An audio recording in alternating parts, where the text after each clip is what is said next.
Okay, when it comes to rhythm guitar playing, you know, the most important thing is strength. You know, it's all in the right hand, and you have to really build up the endurance for it.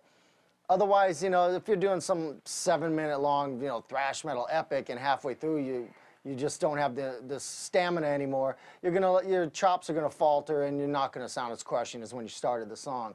So you really have to push yourself. It's like being an athlete. You know, it's so much more important in a band like Exodus than it is to play lead, is being able to really maintain the level of, you know, aggression throughout the song.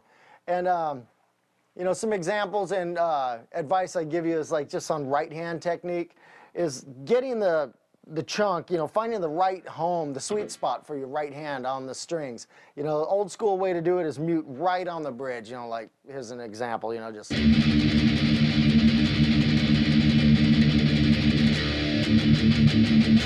But see, I like to choke up a little more. You have to be really careful not to push the strings sharp, but it sounds a little more percussive. It's like this, you know.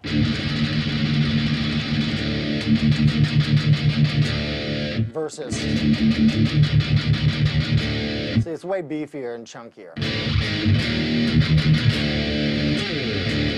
And some down picking advice. People ask how you build up the speed, you know, just practice, you know, that's all I can say. But I'm far from the fastest, and I actually have a couple of cheats that I do, and people don't really notice this because it works really well. Like, I'll give you an example of the song Verbal Razors on Fabulous Disaster. It's not straight down picking, it's alternate and down picking. It's like this.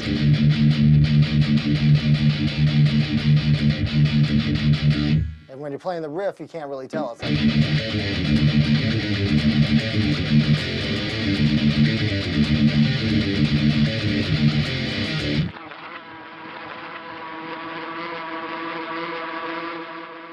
Okay, my preferred weapon of choice amplifier-wise is the PV-XXX. A lot of different modern high-gain amps on the market, but for me at least, that's the best one. Nothing else has sounded as good, at least for Exodus, you know. EL34 power tubes and straight in, no need for anything. And these are my signature Bernie Rico Jr. Vixen Flying Vs. Most people know that I love these things, right? And they're the best guitars made, period. You know, I'm biased, but I love them. And as you can see, I have the special Batwing Scooby-Doo Halloween sticker inlays because I have no inlays, and I thought it would probably be helpful for someone to see what fret I'm playing at. And for proof, you can see where I have plucked the stickers that were small enough to fit in the smaller frets off these Scooby-Doo stickers. I couldn't put the Mystery Machine on there, it's too big. Well, maybe up here. So, no, it's still too big. That's one of my deluxe models with the green quilt top, trans green. It's available in trans red as well. Seymour Duncan pickups, Dean Markley strings, basic stuff, simple rig. And here's my pedals, some of them that I use. I'm madly in love with my homebrew electronics pedals. This is my Medicine Ball wah pedal, Power Screamer, Uno Moss preamp, and then the two custom ones they were kind enough to make for me. My San Francisco 49er Mimic 2 analog delay pedal, which rules, and my Parental Advisory Psilocybe phase shifter, and my old Stand By the Boss Octaver, which I love. Can't live without that. Foot switch for the amp, and basically what you're looking at here is my onstage amp rig. Only difference is everything's in a rack, you know, the heads, and you know, I have a Monster power supply, and you know, Nady wireless, and that's everything. That's my onstage rig, my studio rig, everything.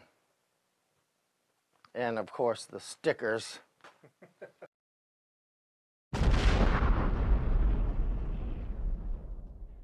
Okay, thanks for stopping by. I hope you learned something along the way and your lead and rhythm playing blossom under my mighty tutelage of the Black Realm.